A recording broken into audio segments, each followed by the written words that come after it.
Now, a couple of things to keep in mind. If you notice on this cable run, there is a red and black power and ground. Okay, so we're going to have to find, excuse me, power and ground here. Now, the Germans will use ground as brown. So as you can see in this wiring harness right here, we've got plenty of ground lines to touch. So let me find a good 12-volt line for us to tap for our power. I'll show you what that looks like in just a second, and then we will fish the rest of this line. All right, so sometimes a little bit older BMW is actually kind of nice because you can physically see what the wire runs do.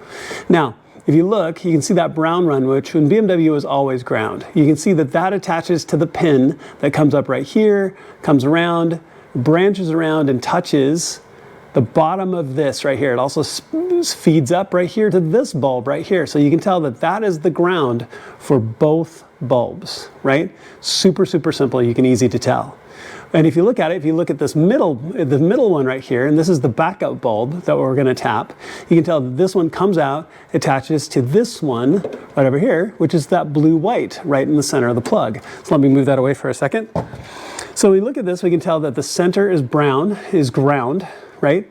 And the blue-white is the 12-volt run for the backup light, which is what we want to tap.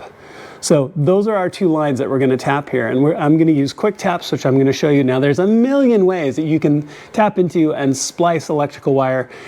I'm going to use what I have on hand and what's really easy. They're called just quick splices, and I will show you what that looks like. Let me go grab them and we'll get set up here.